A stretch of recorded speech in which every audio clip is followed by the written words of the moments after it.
बिहार झारखंड में खास करके निषाद समुदाय के सभी जाति के लिए हक अधिकार के लिए लड़ाई लड़ रहे हैं। आज हमारी लड़ाई है कि निषाद समाज को एससी का दर्जा मिले। मेरा मानना है कि देश एक है, देश के संविधान एक है, देश के प्रधानमंत्री एक है, देश के गृह मंत्री एक है, तो फिर हमारे साथ भेदभाव क्यों? आज आप झारखंड में है, इससे थोड़ा दूर आप जाए के बाहर तो बंगाल आ जाएगा। आपके बगल में ही बंगाल है।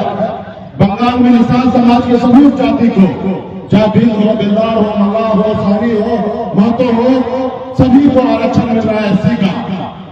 लेकिन बिहार में या झारखंड में, उत्तर प्रदेश में नहीं मिल रहा है। तो साथियों, हमारा अधिकार है निषाद को आरक्षण। जब देश एक है, संविधान एक है, तो हमें आरक्षण चाहिए।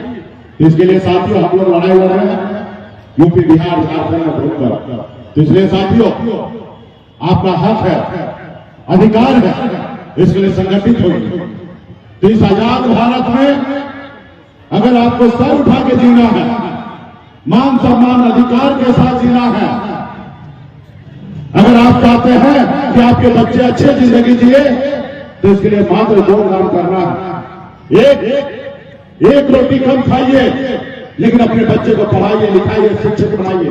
जब तक आपका समाज शिक्षित नहीं होगा, तब तक आपका समाज आगे नहीं बढ़ेगा। और दूसरा, अपने अधिकार के लिए संघर्ष कीजिए, अपने अधिकार के लिए लड़ाई लड़िए। अगर आप अपने अधिकार के लिए लड़ाई नहीं लड़िएगा, तो आपको गरीबी से आजादी नहीं मिलेगा। साथियों, गरीबी से आजादी नहीं मिलेगा। पहले हमारा देश भी गुलाम था, अंग्रेज रूल करता था, अंग्रेज शासन करता था, लेकिन हमारे पूर्वज ने संघर्ष किया, लड़ाई लड़ा। 250 साल तक अंग्रेज से लड़ाई लड़ा, हजारों लाखों की संख्या में हमारे पूर्वज ने शहीद दिया। उसके बाद ये देश आजाद हुआ। आज हम कहते हैं कि हम आजाद भारत में सर उठा के जी रहे हैं, ये हमारे पूर्वज का देन है। अगर वो संघर्ष नहीं करते तो आज हम ये दिन नहीं देखते, आज किसी अंग्रेज का गुलाम बन के रहते। तो साथियों, संघर्ष करना है।